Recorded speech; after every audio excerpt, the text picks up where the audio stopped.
Okay, and we're live. So, don't get too excited, Daniel, but you are now being observed. The panopticon illusion is over, so it's time. Okay. All right. Hi. Welcome to Working In with Heights, potentially the only series dedicated to exercising your brain. So, give your muscles a break for an hour or so and get ready to stretch your synapses instead. We believe a healthy brain is the key to a healthy, happy life. So we created this idea of a cranium gymnasium to help people take the time to nourish their brains as well as their bodies. So each week we have a different mental fitness instructor, all with different specialities to keep things fresh and exciting. The aim for the next hour is to keep information as actionable and useful as possible. So even if you only learn really one thing, you can put it into practice straight away and start seeing results. But, you know, having had some time to speak to Daniel in advance, you're going to learn more than one thing. I can promise that much. No pressure, Dan. Right. Hey, love it. Heights, as you might have guessed, is all about brain health and mental wellness. So if you're joining us for the first time, we make smart, sustainable supplements that combine the essential oils and nutrients your brain and body need and deliver them to your doorstep every month. We also create clever content in collaboration with leading experts to help you optimize your brain health and performance so you can reach your heights, whatever they might be. So, a bit of housekeeping. As always, we've got our moderator in the chat, our wonderful community manager, Emma. So say hello, Emma. And if you've got any questions, post them in there so she can send them over to me. Now, if learning about your brain from the world's leading experts sound good to you, hit subscribe right now and we will continue to deliver you your neurological nourishment on cue. As always, we've got the brilliant Natalia Talkowska, who's doing live illustrations of our sessions to share on social. So Daniel, you're going to have your very own illustrated story map of everything you talk about today, which is our gift to you. Thank you. Introducing our guest today, Dr. Daniel Emina, who is going to cover 3 topics. The key changes that happen in the childhood brain and where early signs of prejudice might come from. The key changes that occur in the adolescent brain and where these biases might start to stick and make an impact on personality and behavior. And third, unpacking prejudice and racial bias in the adult brain and how to overcome it. So very, very light topics, obviously. Fortunately, we've got Daniel, he's in California, so start of the day for him, he's in a good mood. So first, Dr. Emina, can you tell us a little bit about your background and by way of intro, who you are, what you do, where you do it? Well, Dan, thank you so much for having me on. This is a privilege and opportunity. I've seen the list of your illustrious guests. So excited to be taking part in this. I'll get right into it. Again, my name is Dr. Daniel Emina. I was born in Nigeria, Africa, actually. I immigrated to the US around 8 years old, primarily because of why a lot of immigrants come into the US. We see it as a land of opportunity, streets are paved with gold. We actually did have a stop in London, and it was a time where we may have settled there. I always kind of wonder what that would have been like if I would have this really cool British accent right now. It'd probably be way cooler, wear cooler jackets and things, I don't know. But we ended up moving to the States. I lived in Seattle initially, then Southern California. And during this time, I got to be incorporated into the American culture. And there's something that's coming into the American culture as a Black child. In this case, it was an African child. But in some ways, you get pulled into the narrative and the experience. My experience will still be a little different, but nevertheless, I hope to be able to represent my viewpoint and the viewpoints of others. Great, and I guess like a bit of background of what you actually do. Yeah, so I'm a double board certified. Yeah, I'm a double board certified child, adolescent, and adult psychiatrist. I trained at UCLA. University of Hawaii. I like nice weather. My wife and I, we have a beautiful 1-year-old child. She's with my wife today, so she's not gonna be running in the background, which would have been really cool. She did that last week actually, but we're trying to avoid that today. And I work over at the Eminas clinics where we treat a host of brain health related conditions, which can include mood disorders, depression, anxiety. We use tools like genetic testing, pharmacotherapy, psychotherapy, and functional imaging, where we actually look at the brain to help us determine our treatment plans.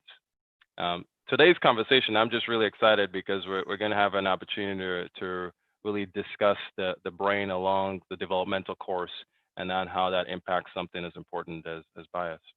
Absolutely. Well, let's get into it. So our first work in, which is the key changes that happen in the childhood brain and where early signs of prejudice might come from. So why don't we start by unpacking some of the key things that develop from a psychological perspective in a baby's brain? So let's set the stage a little bit.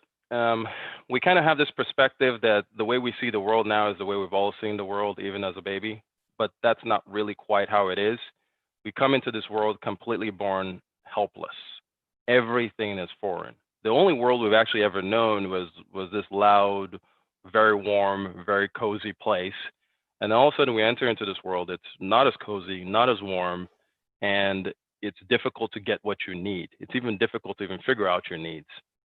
So birth itself is traumatic. There's strange sounds, the shapes, the colors, the objects, what's living, what's not, where do I end, where do you start? There's a lot of difficulty initially in how your brain has to determine what your reality is or what your experience of reality is. Actually, a lot of our initial first couple of months of development is that. How do I process reality? How does your brain process reality? Initially, your brain even struggles to distinguish you from your mother. After about the first month of life, you begin to be able to distinguish different states. So you're able to kind of get a sense of what the internal world is versus the external world. And this is important because it starts to begin the process of differentiating self from object, so self from other. But the differentiation is still very primitive quite early. Sometimes it's split. Sometimes it's what I'm feeling is what mom is feeling, and mom shouldn't exactly know. And if mom doesn't know, there's a greater level of frustration. After about 5 months, we start to actually get a little bit better at separating and individuating. We recognize that we actually are separate from mom, though by this time, hopefully you've formed a very strong attachment to mom. And at this state, now that we recognize that we're separate from mom, we also recognize that there are others, which leads roughly around age 7 or 8 months, leads to something called stranger anxiety, which is then followed by separation anxiety. And in some ways, here is actually where we start the foundation of bias. It was needed initially to establish safety, trust, survival. Who's going to feed me? Who's going to care for me? And who is not going to feed me or care for me? And another great way for actually us to discuss this, and we'll talk about this more, is Erikson's stages of psychosocial development. And here we'll talk about some of the goals of each stage, which is like this first stage is actually trust versus mistrust. That's like literally what it's called, your first stage, from 0 to about a year and a half. And really the question is, will the infant's basic needs be met in the way that they view the world as safe and able to meet their needs? Yeah, I've actually seen, so I was going to say, I've seen some of the studies about babies recognizing their mother's faces, which then, leads them to confusion from a very young age with other babies with other colored skin. So it doesn't really matter if they're black or they're white. Black babies will do that to white babies and white babies will do that to black babies because they're trying to recognize what's safe from their mother. And so there's almost an inherent bias system that's built in. Is that right? Absolutely, actually. So the newborn brain, again, processing reality newly, weighs most inputs and stimuli equally initially. As the brain starts its maturation process, it starts to learn to attend more to sights and sounds that are important in the baby's life, such as the faces that match his or her caregiver's race, sounds in the infant's native language, right? Because that leads to food. When babies are about 5 months old, they actually get better at being able to distinguish among faces of all races equally well.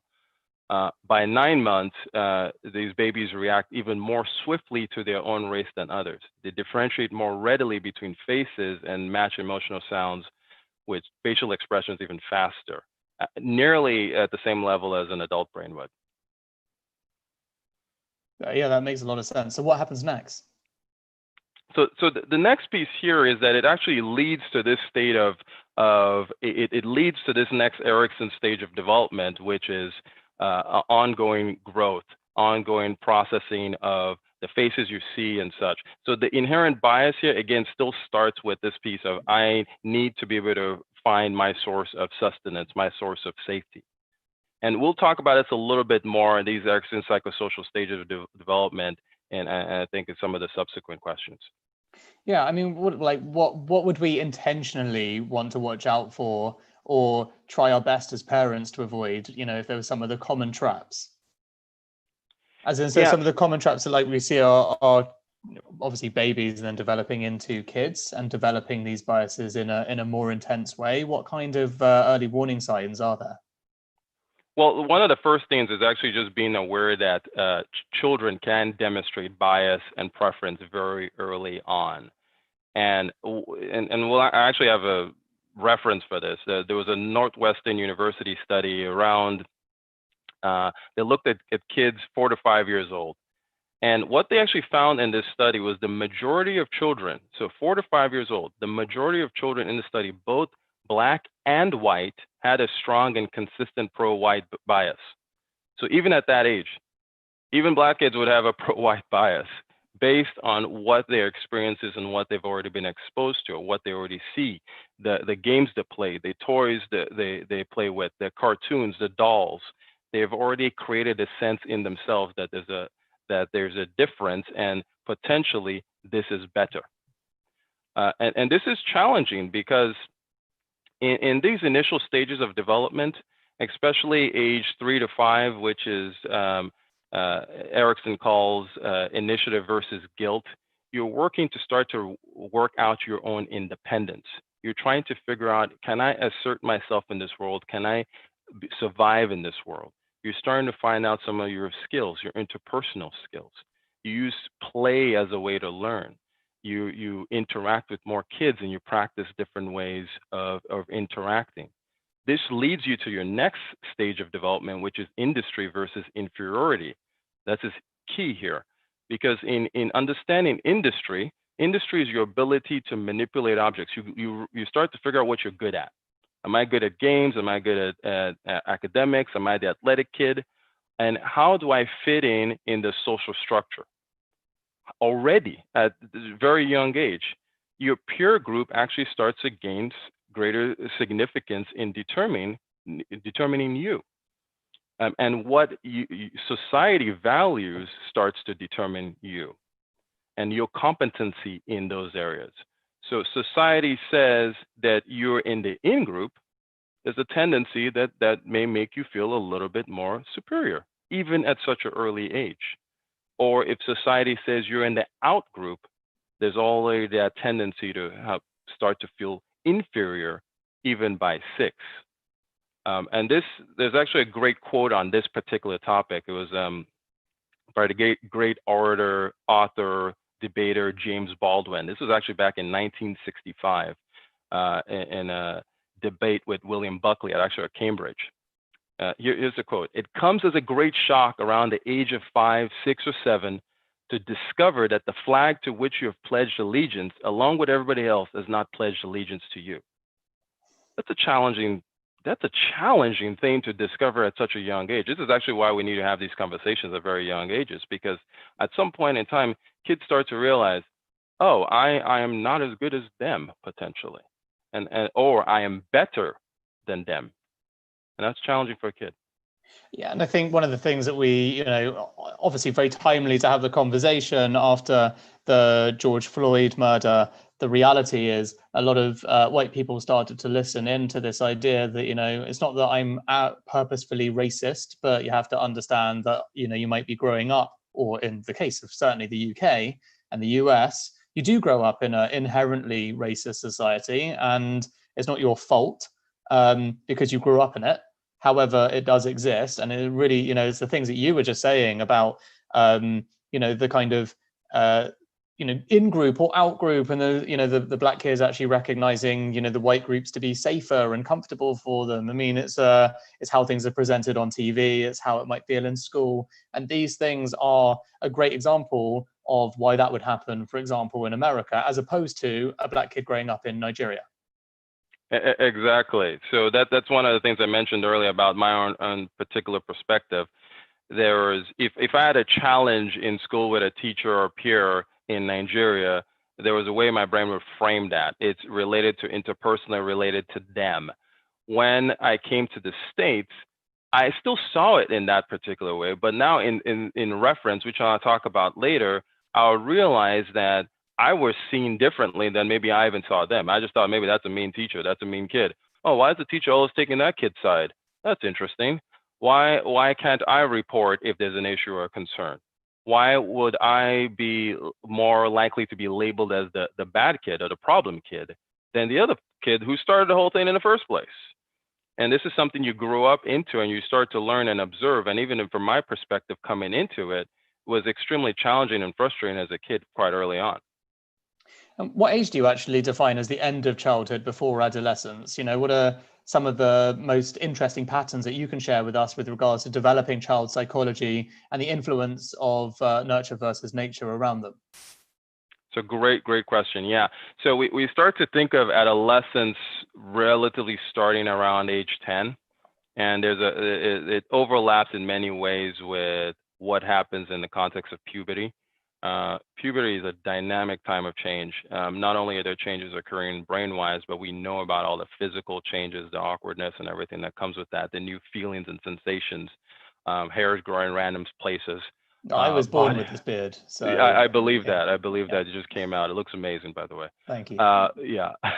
The body image issues, the cognitive changes, the social changes, the emotional changes, which is often the things that we think of with adolescence. We'll talk about more. But really in this stage of adolescence, between 12 and 18, you go through this discovery period of trying to figure out your identity. Erickson again calls this identity versus role confusion. You're trying to figure out who you're going to be, okay? How does society define you? How do you define yourself? Now, the whole point of this is that it's building towards your independence, separating from home, separating from your parents. So you're thinking of career, you're thinking of relationships, you're thinking of families, you're thinking of your housing, you're starting to have these thoughts. You actually start trying on new roles. This is why, you know, kids will, especially in their teens, they'll dress differently, act differently, talk differently. It might be one way one year, it might be a slightly different way another year. They may hang out with different friends than they used to. And the roles that we try on are sometimes determined by our family, but often it's mostly by our peers and our society. This is kind of the nurture element of it. So we try on these roles to try to see if they fit. And if they fit, does it fit well in society? Okay. Now, keep in mind that it's a feedback mechanism here. So society is also stating what role you may fit into, right? Based on how you look, how you talk, how you act. The goal of this stage is something we call fidelity, where you have a more secure sense of self. And in the context of that secure sense of self, you're able to accept others and their differences. Now, not everybody actually gets to that. And on these stages you may struggle with your entire life. But if you're able to get there, you have a stronger sense of self and stronger identity. Now, as we talked about earlier with some of the earlier stages, what if your definition of yourself or your identity is tied to being in the in-group? Okay, this invariably means that you perpetually need to define the out-group. It's just the nature of it. If I'm in the in-group, then you're in the out-group. If there are certain privileges that come with being in the in-group, well, I'm going to live into those privileges. Some people are unaware of this, and this is the implicitness of it. But there are certain things that define how we go through the world, certain expectations that we may have when we are in the in-group. And unfortunately, there's certain expectations you have when you're in the out-group also, right? And this, of course, all of this narrative and dynamic, this, of course, encourages the maintenance of this bias, this prejudice, these stereotypes, right? We've created our groups. You're there, I'm here. So it's challenging, it's painful, you know, and what happens again if you are defined as that out group? Do you play your part, right? Do you reject it? Are you even allowed to reject it? If you reject it, is that crushed? And this is actually one of the important things of the social justice movement and why there's been different expressions of it, right? In the conversations like this versus all the way to the intensity of a riot, because there's a throwing off of that weight. And unfortunately, because we are humans, it can sometimes come off in the way we would hope it didn't, but it can come off with rage and anger and sadness. But that's in adulthood, so we'll get to that. Okay, before we go to questions, because we've got some coming in, I want to just check, it's a difficult question, but what would you say your top 3 tips are for parents to consider for their children to help them avoid embedding prejudice in their brain? Is that even possible? It's not necessarily purely possible to avoid the implicit biases, but you can modify them if you're aware of them.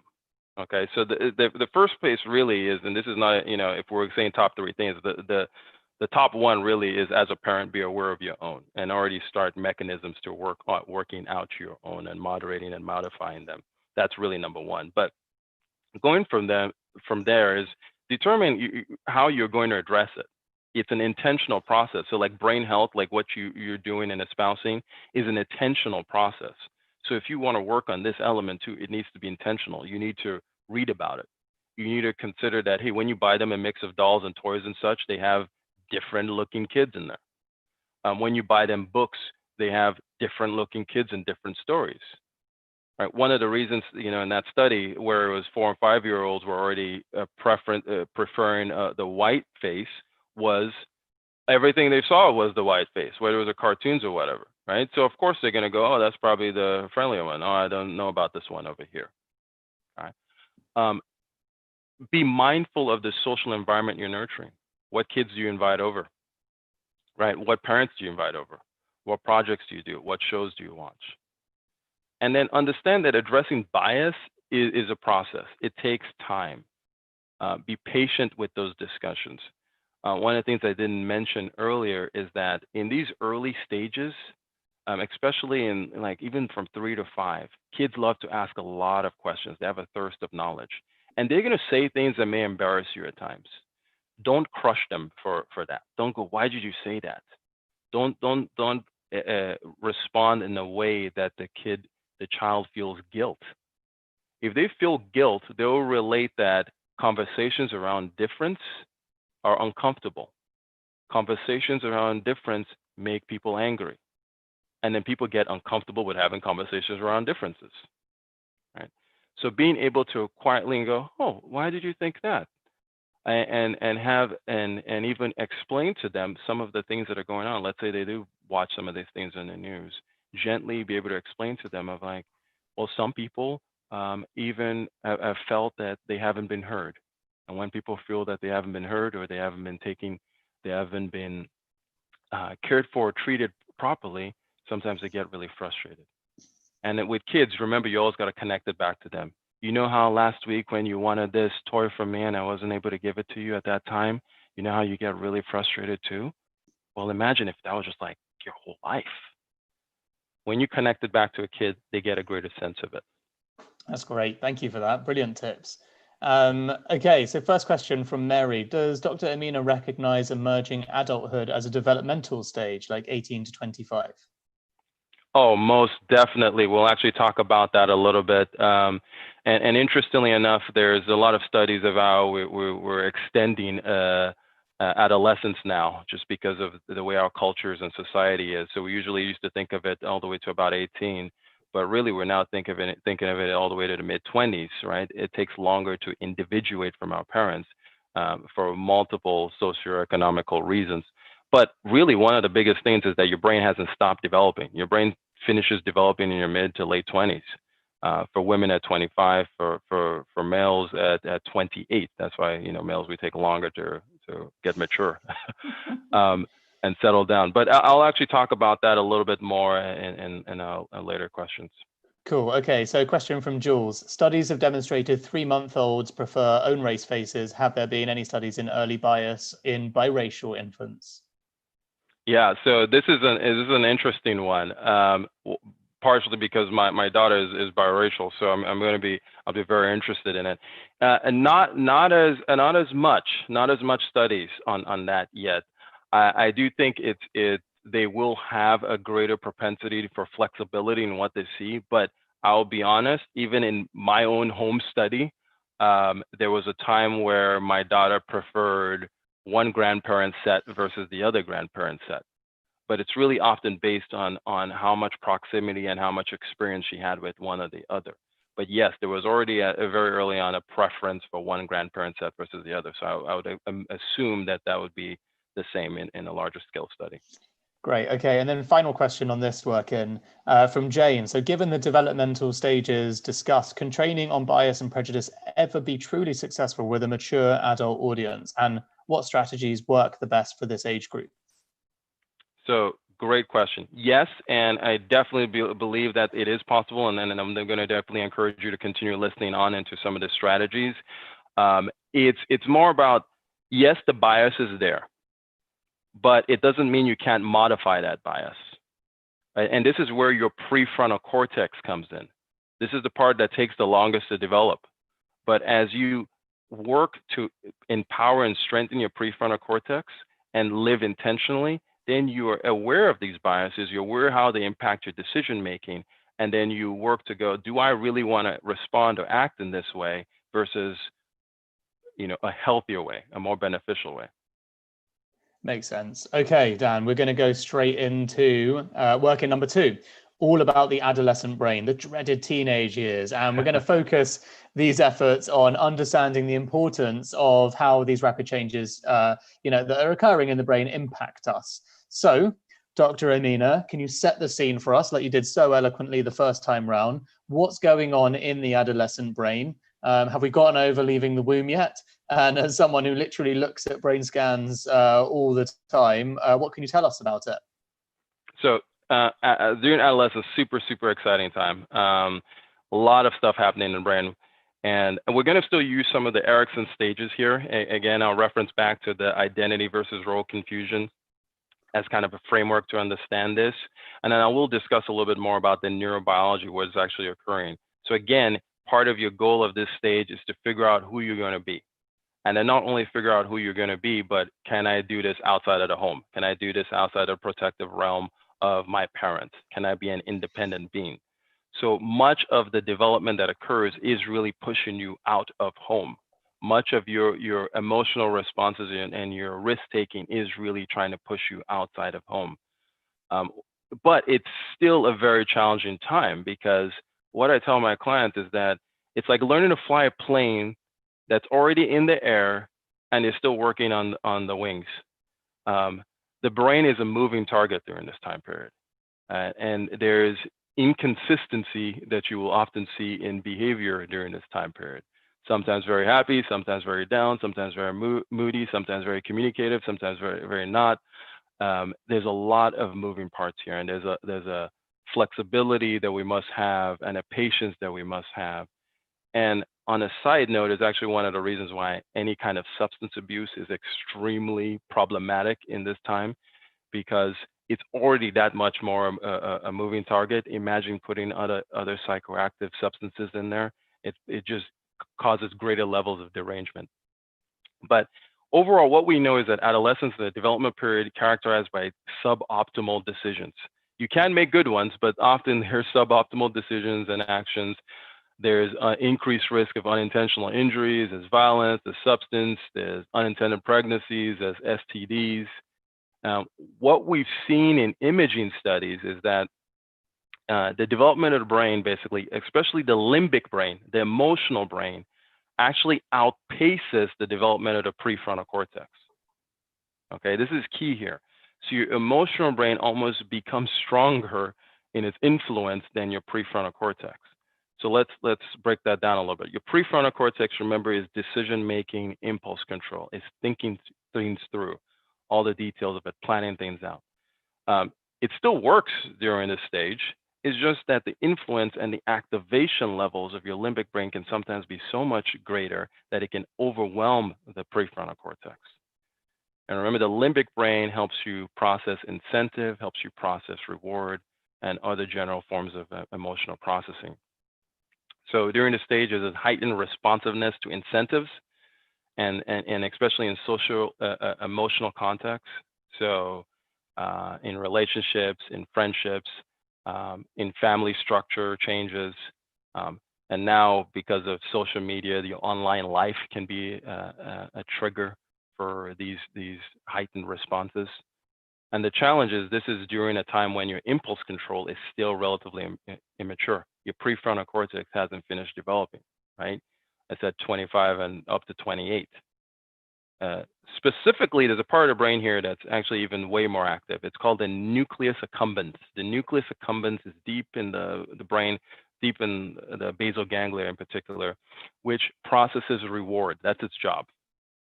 So it's more active in adolescence than it is in actually a child or an adult. So the combination of this heightened activity and heightened responsiveness to rewards and the immaturity in behavioral control areas may actually bias adolescents to seek immediate gains rather than long-term gains. So this is one of the reasons we see a lot more risky decision-making, a lot more emotional reactivity. And this is going to influence some of the trying on of identity that we'll talk about in a bit. And I guess also, partly why, they're the ones who become the early adopters on, new mobile games, video games, all of these experiences that are really designed for that, those ideas catch fire with them because they're all built around that dopamine reward system, right? So they're just triggering that en masse.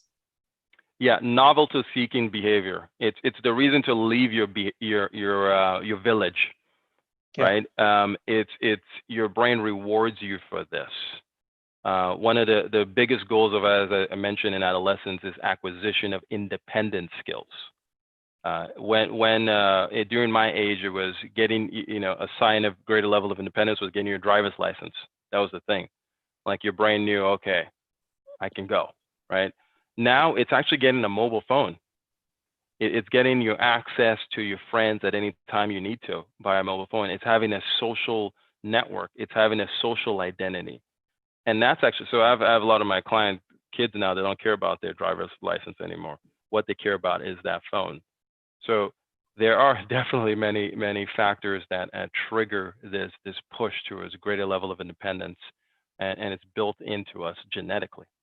And how quickly is the brain developing at this point? Still extremely quickly, probably not as quickly as in the first few years of life. I mean, by age 2 and 3, you've already hit 86, anywhere between 86 to 100 billion neurons already. Really what's happening in this stage of development is ongoing pruning. So you have all those neurons, they're actually over-connected as a little kid, as a little child, and you start to prune down unnecessary connections. The benefit of this is that you improve and refine connections. So you do something called myelination. You fire better, right? Those neurons can fire better and communicate better. And this is one of the things that actually develops between adolescence and adulthood, is that your connection with your prefrontal cortex down to your limbic or emotional brain improves. So you have greater capabilities of regulating that limbic or emotional brain, as long as you don't damage your brain, right, with substances or head injuries or toxins and such. So just how justified are these mood swings that parents have to suffer? I mean, obviously I didn't do any as an angel, but, and I'm sure you didn't either, but, other kids, I've heard about it. Yeah. So is it justified behavior? In some ways, right? Because it's a combination of these heightened responsiveness towards rewards and immaturity, right, in the behavioral control areas. Again, remember, it's helping you seek these immediate gains rather than long-term gains. And this is probably a feature, right? One needs to be willing to engage in higher risk behavior to leave the comfortable family and village. I'm tired of my village. I want to climb that mountain and see what's over there. The brain rewards that novelty seeking. And then the other element too is that increased emotional reactivity. Maybe it's part of vigilance and being aware of threat. Your ability to be able to protect yourself goes up when you're more vigilant. There's also a last component that I often see. One of this, it speeds the individuation process. It speeds the willingness to say, Mom, Dad, I'm different from you. When you have that little bit of extra irritability, let me push off from you. Let me be irritated when you encroach on me. It nurtures that, almost lights that fire to say, it is time for me to leave. What are some of the more interesting cases that you could share? You've talked about what's going on inside the teenager's brain with regards to racial bias or prejudice. So I'll actually use myself as an example Sure. here. I'll give you kind of, and I'll actually go back into childhood a little bit and then talk about how this showed up for me in adolescence. So I mentioned I immigrated to the U.S. I actually went to predominantly white schools. I early on, and this is part of my upbringing and kind of just the way I was, I kind of already considered myself as this conscientious, academically focused, goal-oriented. So even as a little kid, I was already like thinking about what I want to do. You know, as an immigrant, you're usually thinking doctor, lawyer, engineer. So I was already like, I was picking one of those. I was probably going to be a doctor. Well, here I am. Goal-oriented, faithful kid. That's who I kind of had in my mind of myself. But I found out early that when I got here into the States, that just because I had that view of myself doesn't necessarily mean that my classmates or my teachers even had that view of me, right? So I found out early if there was a conflict between myself and another white child, it would be my fault. I'll be the one who end up in the principal's office, right? I attempted to manage this initially by actually trying to report to the teacher, hey, teacher, he's saying some things or doing some things, but that was unfortunately turned around as you're tattletaling. So I learned early that my viewpoint did not matter as much as the other, right? The in-group. And if there was going to be an issue or problem, it would be more likely be my concern or my fault. Now, this is challenging because this is during that stage of industry versus inferiority. What am I good at? Or am I inferior to those around me? I did have that strong identity of like, hey, I'm still going to perform academically. I was actually athletic too, so I was going to perform that way. But there's actually even data on this particular thing. There preschool data. I'll give you a sense of what happens. African American boys will make up 19% of a preschool male population, but 45% of preschool males that are suspended, so they have a disciplinary action against them. For girls, it's 20% of the female population, but 54% of preschool girls that are suspended. And then in general, they were up to 3.6 times more likely to be suspended than the white peers. So already in my mind, I was getting the sense that I was the other. I was more likely to be blamed for an issue or a situation. And I took that with me. I took that with me into my adolescence, where I'm now working on my identity, right? Now, again, remember, I had this strong upbringing that told me I was conscientious, I was academically focused, I was goal-oriented, I was faithful. That was me, right? So luckily, I had that very strong upbringing that supported that. But I had to learn that to manage conflict with intellect very early. Same thing, because if I did not manage it with intellect, who would be in trouble? Me. So I learned different strategies on this, you know, how I used words, ignoring. There had to be a sophistication in managing this. You could very rarely go to any way that was threatening, because if it was threatening, I would be labeled as angry. And I actually did have a conversation, like I remember this, the teacher brought my mom in and all that, why does he look angry?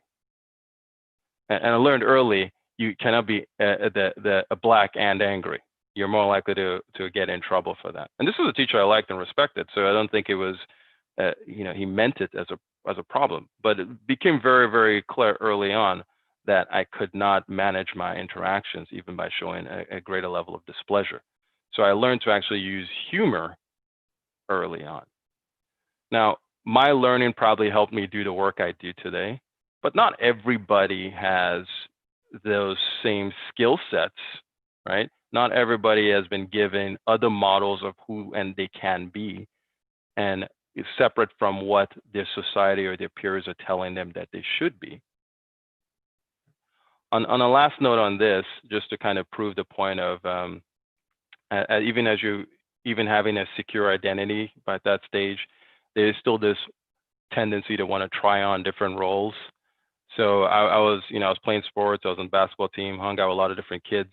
I actually started to hang out temporarily hung out with some kids that tended to get in a little bit more trouble. They weren't bad kids. They're all great kids. They're all doing fine now. But they may, and I ended up ditching like a class. And in my mind, I'd done the calculation on it. I was like, this is a class I was getting an A in. I don't care. My mom found out. But it was interesting. She was obviously frustrated as a mom. And my explanation to her was basically, It was an experiment, Mom. I just want to take in the part in the experience. I got to see what this is like, play with this role a little bit. She didn't really buy into that as much, but in all reality, I actually did see it as such, right? That there was this I had to see what it was like living out of the constraints that I'd already put myself in. It's an interesting thing that kids will do, and it's an exciting time for doing that. But the foundation of a firm identity got me through it. Now, there are a lot that unfortunately do not have that foundation of a firm identity. Yeah, I mean, teenagers usually do the opposite of what their parents ask, right? So I guess very helpful for any parents with teenagers now. How do parents encourage nudges in the right direction to see if there are any of the concerning patterns with regards to cognitive biases that are being demonstrated as well? Yeah, this is a big one. And it really comes down to being open and honest about it. Have that uncomfortable conversation. But make sure you're educating yourself first. So already gonna read up about it, listen to lectures like this, not just this kind of discussion that we're having right now, but listen to more, watch different things on it, model your willingness to learn. Still, one of the biggest ways to communicate to a child is often what you do versus what you say. So model it. Do you have friends that are of an opposite race? How do you interact with them? Do you show them respect when you're at a restaurant, outside in some ways, or do you not?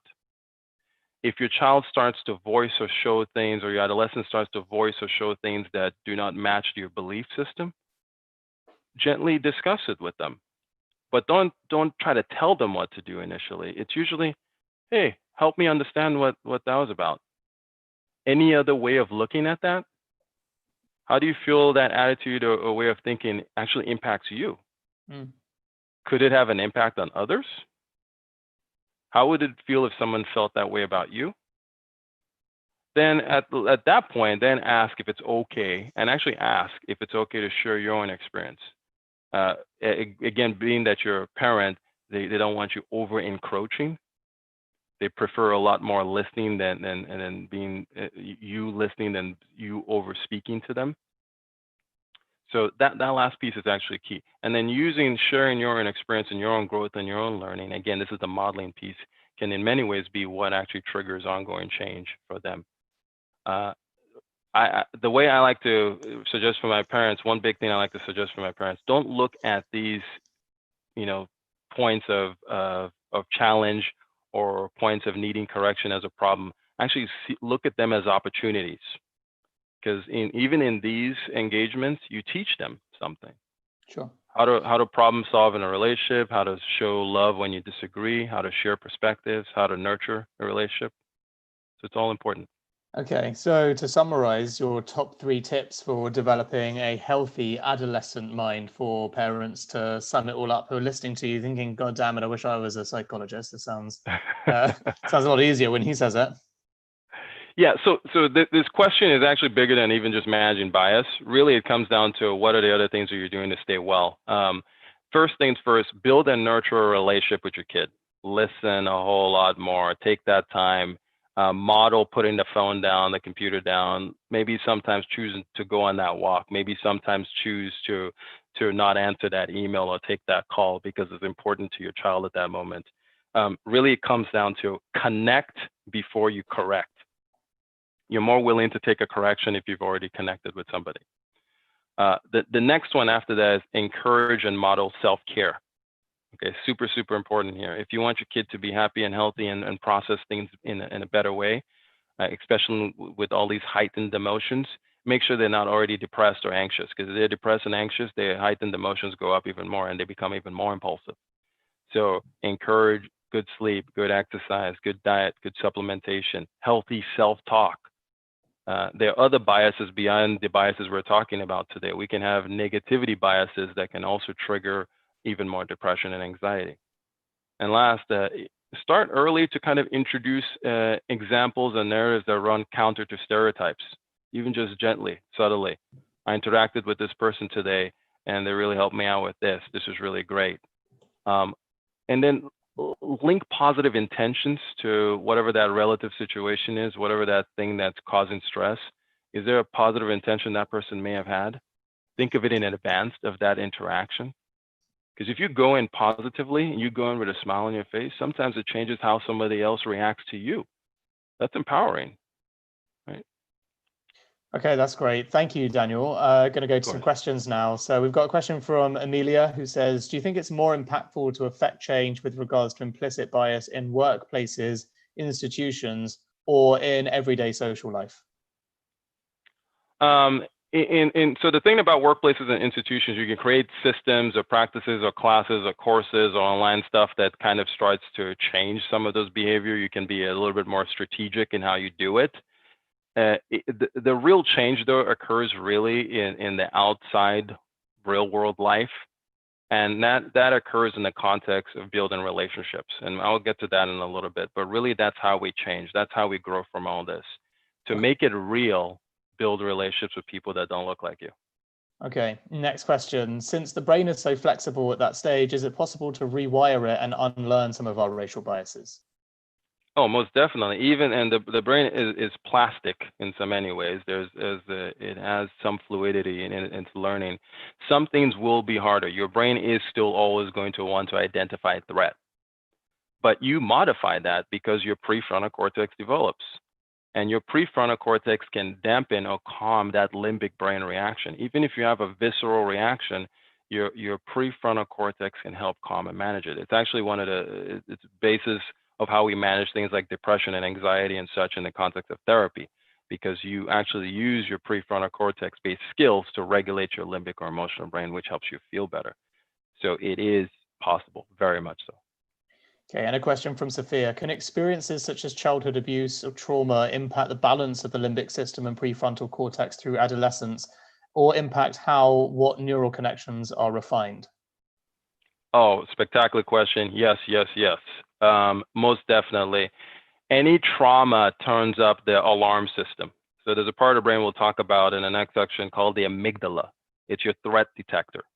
So if you have a trauma, if you're in a neighborhood that tends to be more traumatic, if you're in a neighborhood where you feel that you experience more social injustice, if you're in a neighborhood where you experience more police violence, your threat detector is more turned on. It becomes much more difficult to manage some of these biases and such, or even some of the ongoing effects of that, including PTSD symptoms, depression and anxiety and such. So it's extremely important to also identify trauma and treat trauma, especially race-related trauma. Okay. If you can give me a quick answer, I mean, there's a few more, but I have to pick another one, but we don't have much time. So question from Alfie, how many generations does Dr. Emina think it would take to significantly reduce the high level of pro-white biases we experience today? Super easy question for you to answer quickly. Don't worry, I thought I'd throw that one at you. Probably another 400 years, honestly. I mean, if you think about it, this is not a last century thing. There's been 1,000 or 2,000. You can go back 1,000 or 2,000 years of this in some ways. It's impacted how we do things. It's impacted. It's like epigenetics. It's just in us at this point. Yeah. It's deep and it's ingrained. We will get better and we will continue to get better, but it is going to take more and more generations. And each generation, there will be a gain. Great, thank you. Okay, on to our third and final work in, sadly, because I'm loving it. But, obviously, you've got patients to see as well. It is the morning on a Tuesday, so let's not forget that.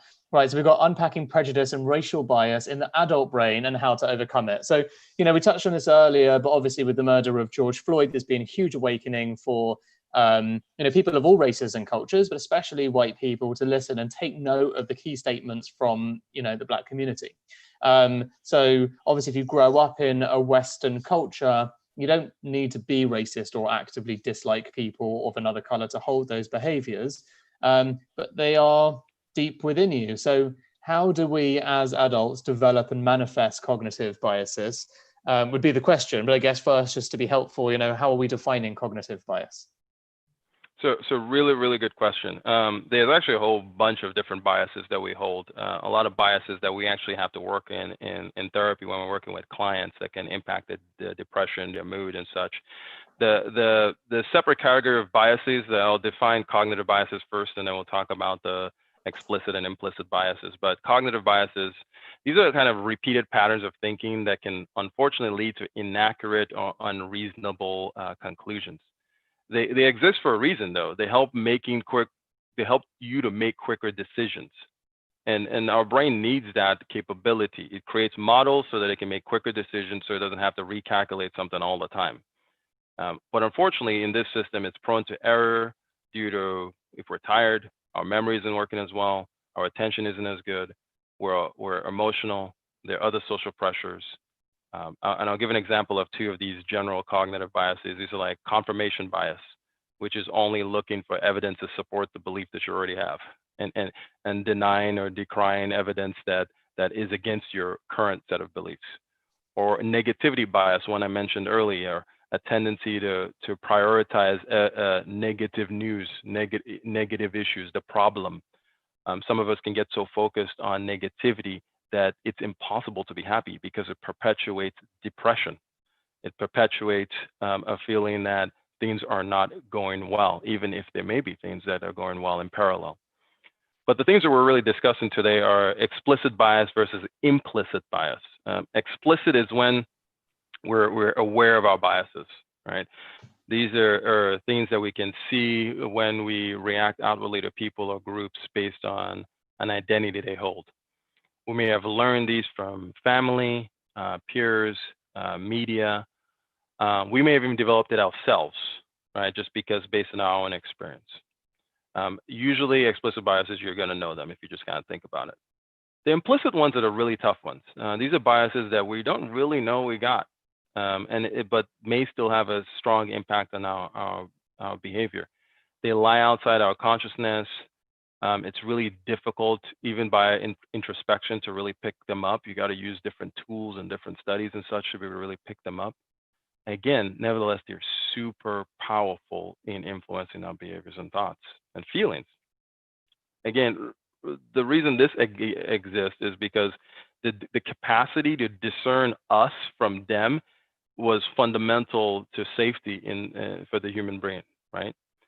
So even though this computation takes just a fraction of a second, unfortunately, it's like a scaffold. It sets the stage for other forms of bias.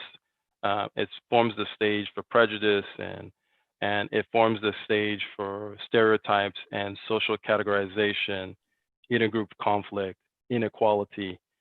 To the worst level, it can even form the stage for war and even genocide. But it starts with this initial piece. Yeah, and for some, I feel like it, you know, if you don't know that you've got it and you get challenged and it gets brought up, people get very, very viscerally angry about that suggestion. It's not like people, obviously some people, and it takes all sorts to make up the world, but it's even something that we noticed at Heights. You know, we do a newsletter every week based on scientific studies. Right after the George Floyd thing, you know, we were like, well, what's our positioning? We write a scientific paper. It's not about, you know, we're not political, but at the end of the day, we take a stance because we're a company with values, and this fits our values. And our approach was to study the science of cognitive bias. And we did a big newsletter on the study of cognitive bias, implicit, explicit, everything we're talking about. And we had some really angry responses from people, as you'd imagine. And it really just demonstrated the kind of behavior, you know, complete ignorance, as in there is absolutely no way that I behave this way. It's insulting. You think I do. And it's like, no one's saying, I'm not saying you do. I'm saying we all probably do. And it was really eye-opening to the whole team just to see how people responded to that suggestion. It's very offensive. Yeah. So what's going on there? Yeah, no, this actually speaks to a couple of things here. And maybe I'll touch a little bit on a topic or term called cognitive dissonance. Yeah. Cognitive dissonance kind of refers to a situation where we have conflicting attitudes, beliefs, or behaviors. So our attitudes, beliefs aren't quite matching our behaviors, or vice versa. This produces a feeling of significant mental discomfort, right? When you have that occurring. You're an environmentalist, but you work at a plant that produces toxins or something, right? It would make you feel uncomfortable. The problem with cognitive dissonance is that it can allow us to justify a behavior that does not match our beliefs by vehemently rejecting it or rationalizing it or avoiding information that conflicts with our beliefs. We'll actually go out of our way to either avoid it or reject it. And remember, this behavior can simply be inaction. It doesn't need to be, direct, overt, racist or polluting or toxic behaviors, but it can be even just as simple as inaction in the face of trauma to others. So seeing this contradiction, many of us will usually respond by either rationalizing our behaviors, rejecting social justice movements and the evidence it relies on, or adopting a belief that our individual actions have a negligible effect. Well, what am I going to do about it? It's those people's problem over there. And unfortunately, this actually prevents the widespread change that behavioral change that social justice calls for. But in a lot of cases, though, what happens is, as I understand it, you double down. That's the crazy thing. It's not like you're not buying into it, or you're silent. You're actually doubling down on your beliefs that you are correct, and your pre-existing behaviors they become more entrenched quite often, right? Yeah, unfortunately, and really there's actually different mental processes even beyond the cognitive dissonance to explain this. There are some of us who are more rigid in our thinking and more inflexible in our thinking. And it's not necessarily a negative thing. It's just our brain sets us up with a belief system that allows us to get on, that allows us to live into the next day. And if we have a strong belief system, we feel a little bit firmer in our ability to persist in this world, even though it may have its challenges. But if our belief system, everything that we believe in, is shaken to the core too often, we feel shaken. So when things challenge our belief system of how the way the world is, it shakes us to our core, and then we push back on that. And frankly, to affirm our belief system, we push back vehemently. We fight even harder because this is what we believe, and you should believe it too.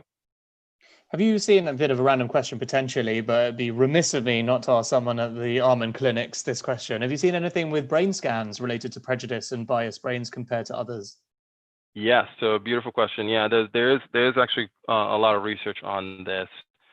I'll actually reference one in particular that did some work on something called functional MRI. And functional MRI is another way of looking at the activity of the brain in the moment.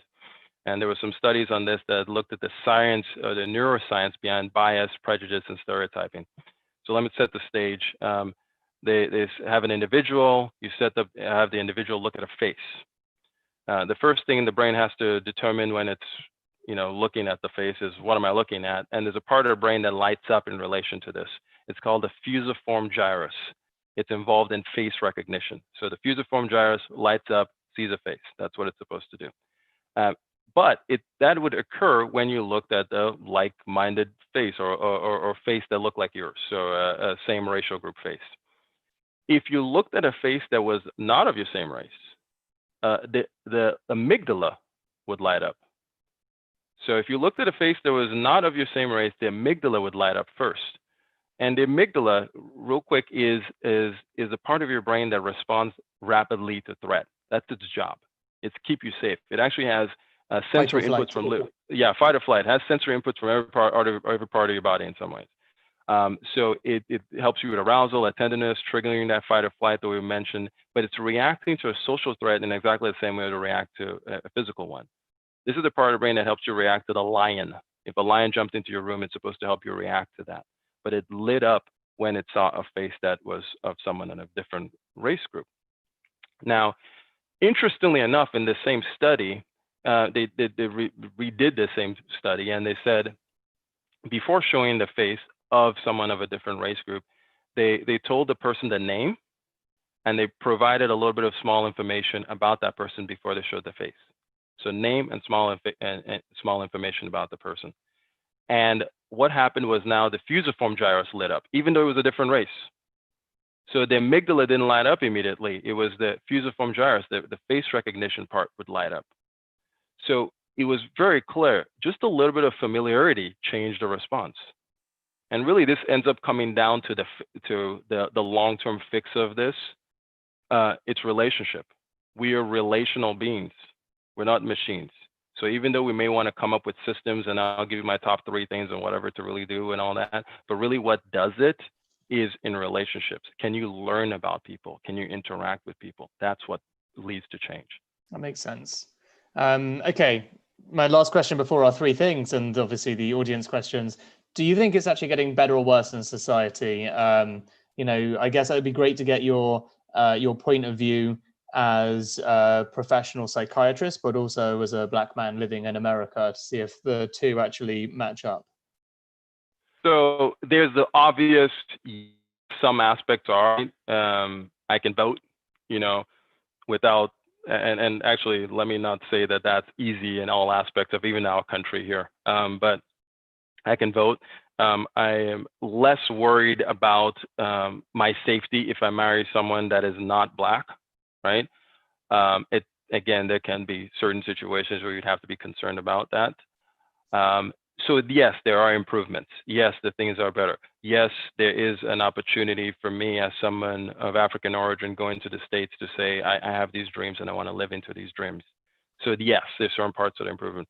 But unfortunately, some parts kind of stay the same.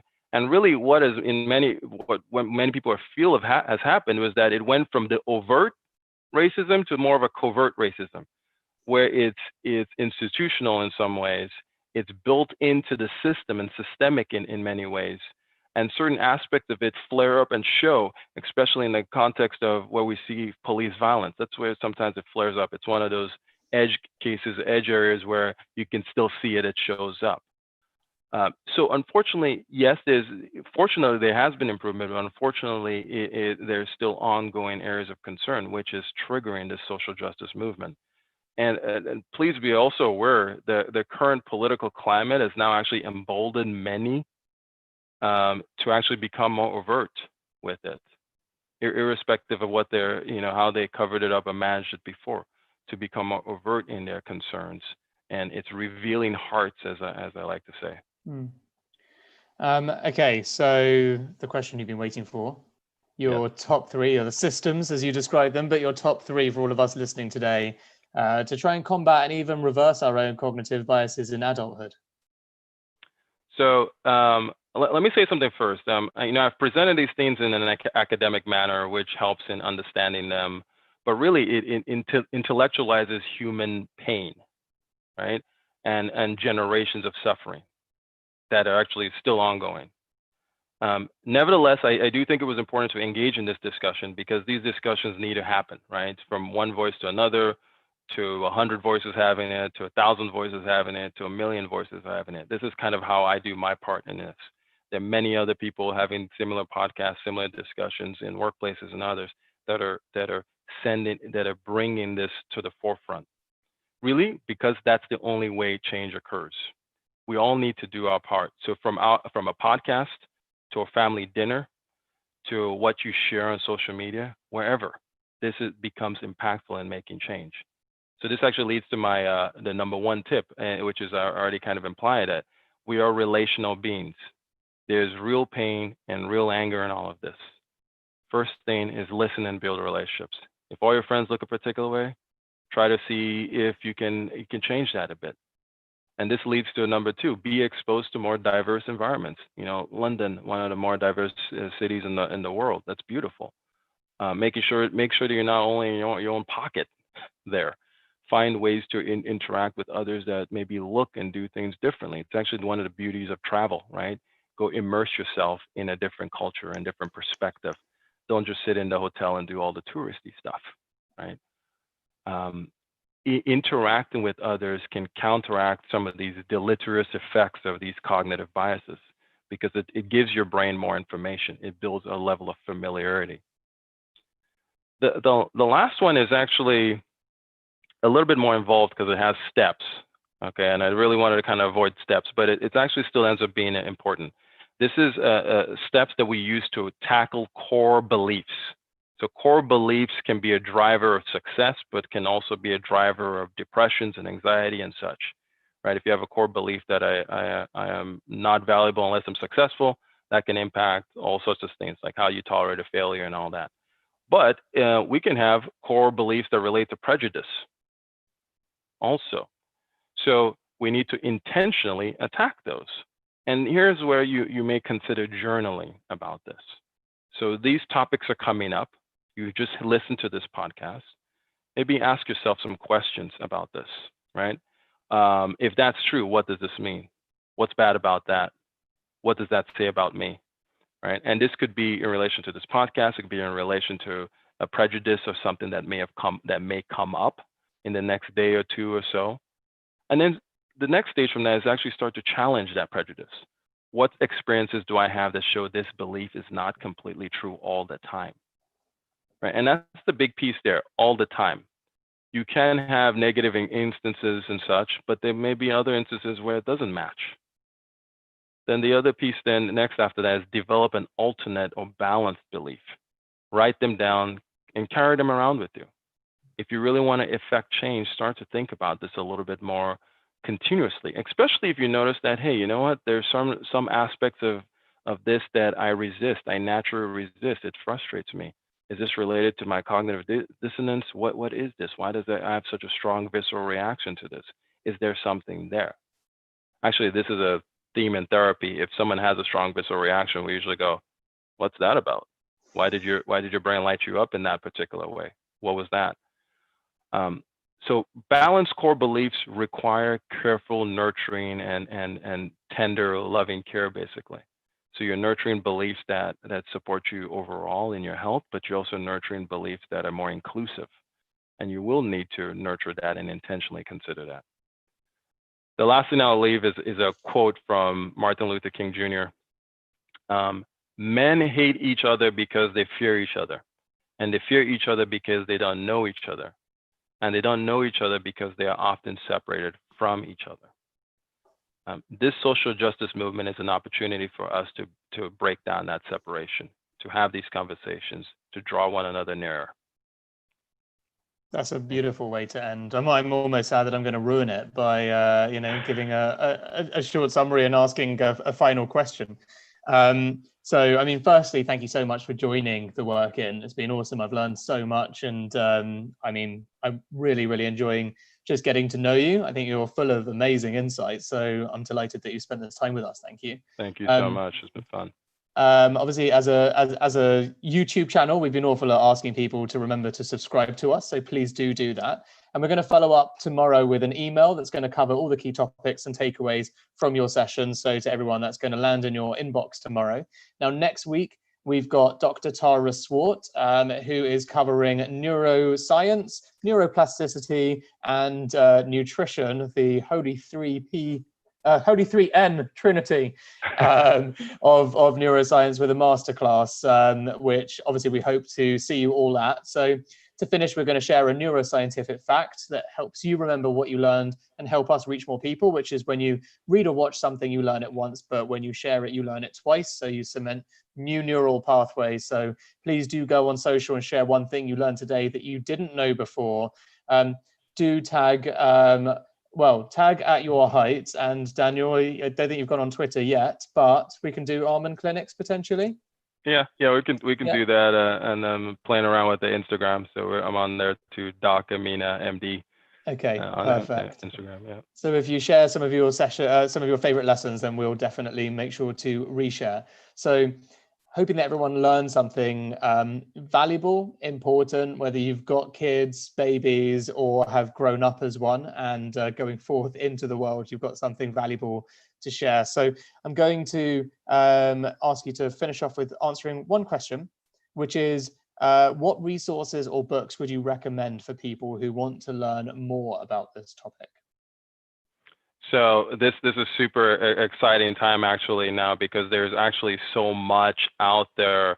There's been a lot of published on this, and I think I actually have a good website that has a whole lot more on topics here. They're on New York Mag, so nymag.com. There's a strategist article on resources on learning about the Black Lives Matter movement, or learning about social justice. So there's some very particular resources there. There's some excellent books on this topic right now, trending on Amazon as such. One thing that I will probably specifically call out is there's and because we talked about kids here, and this is actually, since I'm a child psychiatrist, there's a great website called embracerace.org. It has some really great books that give a perspective of a minority, so Black and brown kids, and even if you have white kids, it can be a nice way to introduce them to these topics.